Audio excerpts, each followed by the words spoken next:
Well, once again, what a difference a year can make in your processing abilities. All the cool tools that are out there in Pixinsight. We're going to play with the Veil Nebula right now. I'm Chad. This is the Easy Astro Images channel. Let's play with some photons. I've got the photons for you down below in the description. Link to the drive. All my photos are there that we've been doing videos on recently. This is a big one. So this thing is like almost a gigabyte. It was RedCat 51, 2600 Pro with the Antlia 5 nanometer duo narrowband filter, shot with the AM5, and it's a very, very large picture. So there's so much that you can do with this thing, which is what's great, is you can split this thing off into all kinds of little pieces and parts if you want to. There's so many little complexes in here, and the detail really holds up, and there's so many more tools that will allow us to grab that detail again. So again, data below is free. If you want to support us,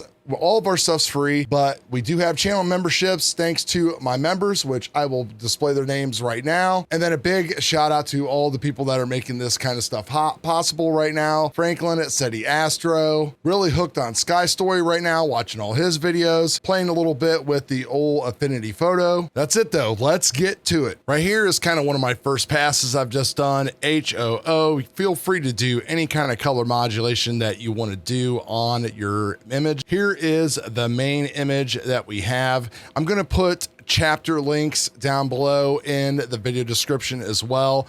There's a lot of curves work that was put into that HOO, masking and all that kind of stuff. So really it's going to be up to you how much you want to put into that. SETI Astro, we would love to have a really awesome mask combination tool. Range selection is great, but it would be really sweet if there was a way that we could take the masks that we made out of using like Bill's tools or something, add them together, subtract them out, just try to get something that's more targeted to work on certain areas. That would be awesome. Let him know what you guys think about that too. So the first thing I'm going to do with this picture is I'm going to run one of SETI's scripts. I'm going to run the Find Background script just so that way we've got that all going. No need to really do anything here at all. We don't have any dark nebula that we need to ignore, so we're going to hit execute. That's all done. We've got our little background going on down here, which is perfect. Next thing I want to do is to go ahead and run another one of his scripts, is the automatic dynamic background extraction. I'm not really interested in seeing any of the gradient. We're just going to go ahead and replace the target. Defaults work fine for me 99% of the time. That's all done. Let's reset our screen stretch. All right, good. We've got rid of all of our background. If you want to, you can go ahead and crop this in a little bit. There's a lot of stuff going on out in here, so I'm going to leave it the full Monty. Let's go ahead and run BlurX Terminator a few times. A lot of people are doing this now. The first thing you want to do is run this in a correct only mode, which will basically just take care of all of the bad stuff that you have in your telescope system. A little bit of a change. You won't notice a whole lot. Computer is definitely going to be on fire after this one because of the size of this images. Feel free to up or down sample, whatever you feel like doing. Next thing I'm going to do is I'm going to run BlurX Terminator with SETI's what he calls fluffy stars configuration, which is going to help preserve color a little bit and kind of hide some possible defects that we could get during star removal. So the next thing I'm going to do is run an auto linear fit. Some people like to use SPCC, but it kind of annoys me sometimes with the way the colors look out with these dual narrowband filters, everything else. So what we're going to do is just go ahead and we are going to run the script in the toolbox, which is called auto linear fit. You've got choices in here. I usually like to split the channels and find the highest and match all three channels to that, but we're not going to do that right now. What I'm going to do is I'm going to select the lowest, which is just fine. And we're going to click the check mark and it's going to do all of that work for us. You can see it splitting the channels and it's going to match the intensities of all those for us. So now we have a balanced image. All right, that is complete. You can see that we've got a total color balance shift now. So we've still got color in our stars and all that good stuff. And you can see the color balancing that went on in the nebula. Next thing we're going to do now is we are going to run Noise Exterminator at its default settings. As usual, that cleans everything up really good and maybe a little overpowering, but this is a big wide scale image. No big deal. Now we're going to run Star Exterminator, and we are not going to unscreen the stars. We're going to use large overlap for better performance. That is all done. While we have our stars up here, we might as well just go ahead and get those taken care of. We're just going to do those in a little bit of a hurry. We're going to use the star stretch script that SETI Astro has developed. Works very, very well for me. The defaults, everything usually works really well. I like to add a little bit of color into mine, so we'll bust this up to around 1.5, and then we'll just have it go ahead and remove some SCNR. And there are stars. Sometimes it's good to make a clone, so that way you can restretch these up or down if you need to down the road, if you're not happy with the way that the images are combined. So we'll go ahead and change this identifier to stars so we don't lose track of everything, and we will minimize this and park it down here in the corner. So here we have our image here. We'll go ahead and delete the previews, so that way we've got just an actual image. And now what you can do is you can stretch this however you like. You can use SETI's tools, you can use Bill's tools, whatever you feel like doing. You can do it old school with the histogram stretch. We're going to keep everything simple because that's what we like to do here, simple and easy when we can, because we're going to be doing a lot of curves work on this. So we might as well go ahead and make it easy. Let's look at the preview and see what we're looking at right here. I'm going to use the default settings. I don't mind having a little bit of a brighter background because we can always take care of that in the future. And a lot of things that I look at on people's images, the backgrounds are so black because everybody's monitors are calibrated differently. You're always, I think, a little bit better to kind of leave it to a little bit beyond black, but that's just my opinion. Again, it's all up to you. I'm gonna put a little bit of curves boost in here just to 0.5, just to kind of brighten things up a little bit and give us a head start. And we are gonna go ahead and hit execute. Now that this is all done, it'd be a good time for you to maybe clone the image, save an image off, something like that. So that way, if you want to come back, you've already got all that work done and you can start playing around with mixing and playing with all the various color palettes. What we're gonna do is we're gonna go ahead and just go right in to the curves transformation. Real-time preview, bring up the histogram, and we'll go ahead and just kind of pin this down and just darken the image just a tad, and we will start working on our curves. So we're not working on any color curves yet at all. We are working on our regular curves. Now, one thing you want to be really careful of with these images, I shot with the 10-minute exposures, and it may or may not have been an issue, but you got to watch and make sure you don't blow things out right away. You can see how if we start raising the highs right here, we are going to white really quick. So you just want to really be careful with your image here. So we'll go ahead and apply that curve. Then what I'm going to do is I'm just going to give everything a little bit of saturation boost. So that way, when we run our color mask coming up after we do the HOO conversion, it will help us out a little bit on that. So we'll close curves for now. There we go. I said I wanted to do another HOO. I'm just really addicted to the HOO palette right now for some reason.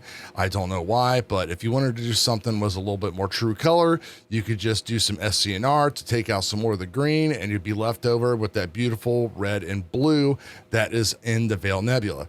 So we're going to be using Bill Blanchin's normalization, just going to be using his drag and drop pixel math here.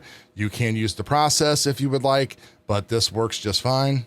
All right, there we go. HOO, man, looking good. You can see all the stuff that we picked up. I'm extremely happy with the amount of detail that we picked up here. You can just see all of the stuff that's going on. So again, feel free to start picking this image apart using Pickering's triangle, witch's broom, whatever you want to do. So let's go ahead and get started on all of this crazy curves work that we're going to do. First thing I want to do is we're going to be bouncing back and forth between making various yellow and blue masks. And don't get lost in all this masking and stuff, but it just kind of shows you the power of what it is. And it's really not hard. Stuff is simple and easy to do. You just got to take the time to do it and kind of figure things out a little bit. So right now the yellow is the thing that I really want to focus on. So we're going to go ahead and drag and drop and make ourselves a yellow mask. What we're looking at right there. I'm not going to like totally make it crazy or anything, but I want to blur it just a little bit so that way it doesn't really just kind of shock away everything. And what I want to do is I want to go in and actually brighten this up a tad. So that way it will kind of like protect a little bit more, because the dimmer the mask is, the less it's going to protect. So let's just keep on going with that. And I think that's okay for our first pass. And maybe we'll just go ahead and apply a little bit more. And I closed it out, so that's not going to work. So let's go ahead and drag and drop our mask here. We can see the area that is being masked. So we're really not hitting all of the yellow. We're just kind of hitting some of it. And then this stuff is just getting through. We'll park that yellow mask over here. You don't need to worry about hiding everything if you pull up curves. Curves real-time preview is just going to hide the mask for you anyway. So that'll save yourself a step. Now, what I want to make sure I do is I grab these areas right here, and you can see that our yellows and stuff are really kind of going up into the mids.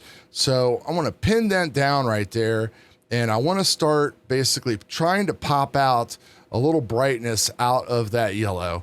Again, got to be very gentle with this to make sure that we don't blow everything away. And we're going to just start adding a little bit of saturation into it.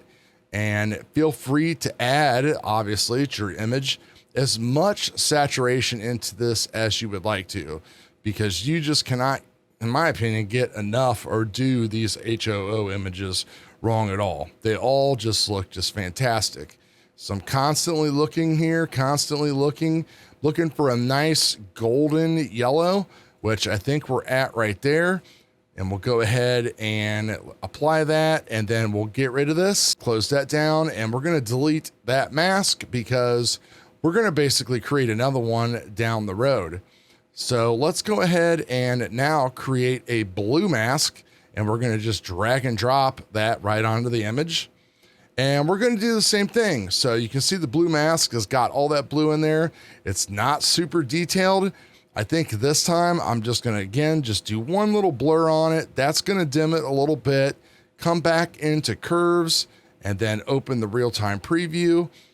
Select your RGBK and let's start brightening this mask up. So that way it will protect a little bit more. And we might have to hit this with a couple rounds. And if you find that you've kind of hit it a little bit too hard, then go ahead and dial it back a little bit. You can see the background showing up a little bit there, so we can pin that down. Bring this back up a little bit right here. Go ahead and hit that and close it again. And then we're going to apply that to the image. And here again, you can see we're hitting some of the blues. So this is the stuff that is going to give us details, because we're not covering all of the blues. We're not stretching out the entire blue thing all together. So let's just go ahead and add a little bit of saturation to those areas so we can see the blues getting bluer. Totally awesome. If we want to, we can just basically bump up the blue a little bit, and you can see that that is going to have a dramatic effect. So don't go super crazy. We can go back to the RGBK value, and this is going to increase both the color, the vibrance, and of course your luminance and everything all at once. But you got to see again that we're going to be coming dangerously close to kind of clipping out those blues that are in there and getting those things to white. I think the way that this was shot by me is it's just unavoidable that we're probably going to have some color clipping, but that is okay. That's just kind of the way it goes. So I'm going to get rid of this mask and remove it. And now we got a pretty good image here. Let's go into histogram transformation a little bit, just because I find this is the easy way to do it. And we're just going to bring up the black level just a little bit here. And I mean, you could try to always stretch it a little bit more if you wanted to, but I think we're good on the stretch. Just bring up the black level a little bit and go ahead and apply that. And then what that is going to allow us to do is we'll go ahead now and go into range mask. And I want to see if we can capture all of the data that is just in here and not the background. So that way we can just kind of play with everything all at once. So let's go ahead and reset that tool. And we're going to move this lower limit over here until we start getting all of the cool stuff in the actual image to about right there. Looks pretty good. And let's go ahead and let's just smooth it out a little bit here. Don't need to get super crazy. And we will create that mask just now. Get rid of that. And let's go ahead and apply that and see what we're looking at. So we're getting a lot more of the area now this time. So let's go ahead again and open up curves transformation. And this is just me doing me right now. You can go ahead and do you, and there's so much more that you can do with these images. I want to add a little bit overall color into everything and just make things pop. Really liking the way that that looks right now. Go ahead and apply that, close that out. And if you want to, you could actually invert the mask, take a look at what's going on here, and you can see that we're pretty much covering everything, but we're not covering all of this faint yellow right here. I really want that faint yellow. So this is where I would love to be able to combine or subtract different masks. So that way easily, very hard to do, but that would allow me to pull a little bit of this more out. So that's really what I want to focus on right now. So let's get us another yellow mask and let's see what we can do. We can see that the yellow mask is picking some of it up here. Now, the problem that we're in is that if we start pulling up curves and applying things in order to pull this out, we're also going to pull this out. Now, at this point, what we could do is you could use the clone stamp tool and you could go in here and color all of this white out to black and just make an actual mask of this stuff right here. That's one little hack to kind of make that happen. I'm just going to go ahead and apply this right now, and let's see what we can get going on as far as bringing any of that extra stuff out up there. So it's a very, very high level signal. Well, actually, it's a very low level signal. Apologize. So we've got the mask on there. We don't have to worry about affecting the background. So let's just see what happens if we pull. Let's just pull this, yank it up. So we're yanking this thing up, and we can see that some of that is coming out for us. And I don't really see, you know, it's pulling up the low level signals. And so we're getting a little bit different stuff going on inside of the nebula. So again, this is kind of something that you just got to kind of do what you are trying to do. If you want to focus on the main veil, awesome. If you want to focus on the big picture, even better. But I really just want to keep on trying to pull some of that stuff out. And you can do this a couple times, and then you could go back again and create another yellow mask or another blue mask and invert it, all that kind of stuff. Try to actually pull that out. It's kind of up to you. Let's see if we can get the low level saturation coming out. Saturation is not doing a whole lot down there. It's coming out though. So we've definitely got it. So I'm happy with that. Go ahead and get rid of that. And again, let's delete the mask. And I believe once again, let's go ahead and delete this blue mask. And let's delete this yellow mask so we do not get confused on anything. And I want to try to go back and hit the blues again. So let's make another blue mask. There we go. Just going to go ahead and drag and drop and apply it. We're definitely capturing more of the blue now than we did earlier because of the way things are going. And you can see that we've, you know, it's blending in a little bit here. It's picking up some of the blue, not all of it, but that's fine. Again, it's going to give us a little bit of depth and detail and all that kind of stuff.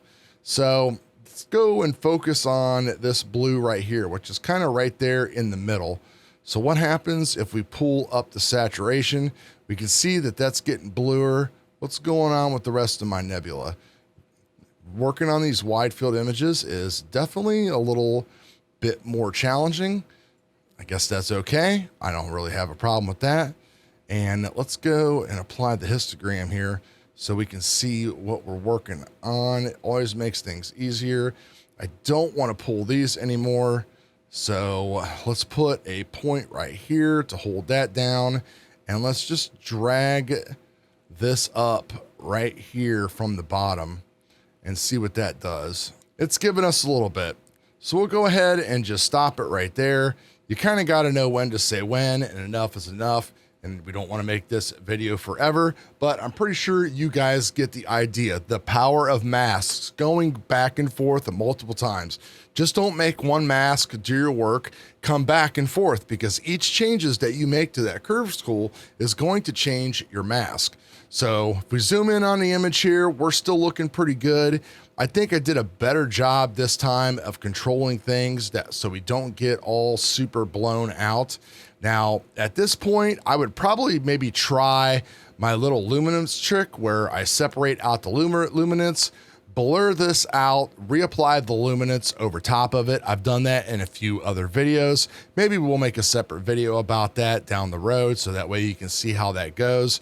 If you're gonna take this into Photoshop or Affinity Photo for like some camera raw action, I think it definitely would help out a lot, but we'll keep this Pixinsight centered. Let's go ahead and just add our stars back in, and then we can give this thing one more pass of Blur Exterminator, which is really gonna clean things up.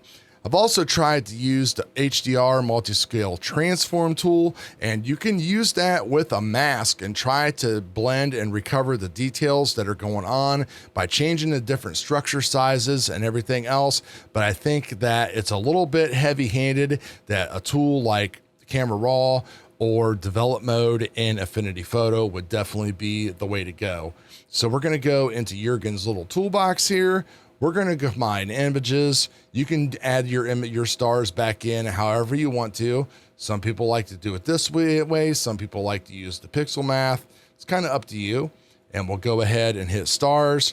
And as much as I love these scripts, again, you're kind of gonna be stuck with what you got because we already know where we stretched it and everything else. Again, the real power of Photoshop and Affinity Photo is that you're able to actually control that star layer and bring it back up or bring it back away. Now, this works really good for sure. You can try to make this bigger and see how things go. You can also zoom in and all that kind of stuff. Somehow, I still don't know how to actually do it. I need to actually play around with it a little bit more. Oh, there's a zoom button right there. Damn, how about that? Haha. All right, so let's zoom in a little bit here. And I want to see what happens if I bring the star color up. Let's try that. So the vibrance just really increased the brightness of the stars. I didn't get a whole lot of color out of it. So we'll just go ahead and knock that down. I still like to add a little bit just because I'm goofy like that. So we'll put that to a 0.5. We'll zoom back out on that. That is really taking a long time, but this thing would definitely work a lot better if we were able to leverage our CUDA core with this thing a little bit. So I think the nebula is looking good. The stars are looking good. Again, this is all about personal preference. I'm just going to leave it where it's at for the video's sake here, and we'll go ahead and hit execute. And there is our image. We're not completely done yet though, but let's compare it to the first pass that I did on this. And you can see that we're pretty close. I think I was definitely more conservative here in the video, which is a good thing because I see a lot more color and definition in the brighter areas as compared to over here. We can see that I kind of crushed those out a little bit. So I think we're good. So let's go ahead and minimize this. And then the last thing to do is to go ahead and apply another round of Blur Exterminator. So I'm going to change this so I can actually just do a preview. And let's do a preview up here. We can do a preview right here in the flying bat type of deal. And there's a lot of detail right there. Man, look at the waves, how awesome that is. Oh, I just absolutely love it. And what we'll do is bring up the regular Blur Exterminator. And at this point, I don't really want to touch my stars or do anything else like that. So I'm going to go ahead and bring that down to 0 to leave that completely flat. Sharpen non-stellar. You can try this at different levels. Let's just try default right now and see what we get. And if we do the old Control-Shift-Z, I'm not seeing much of a change there. So let's go ahead and put this up to 0.6. Okay, now I could definitely see that change. I don't see anything getting too crunchy at all. So let's just try what happens if we bump it up again.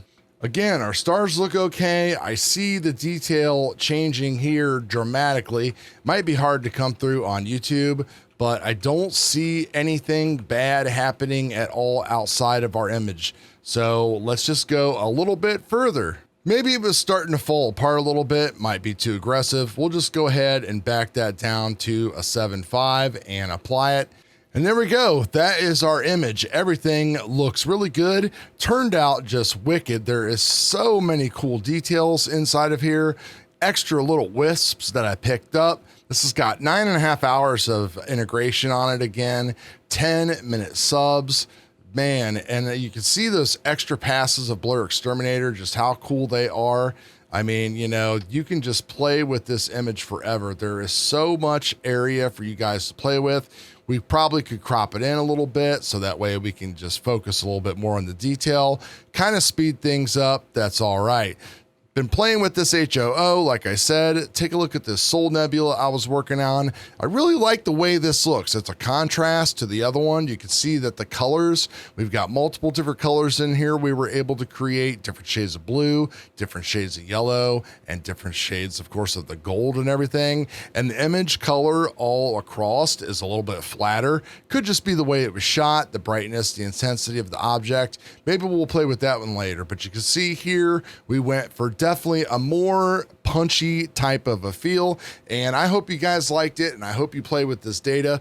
Please leave me a comment and a like down below, and we will talk to you guys in the next video. Peace.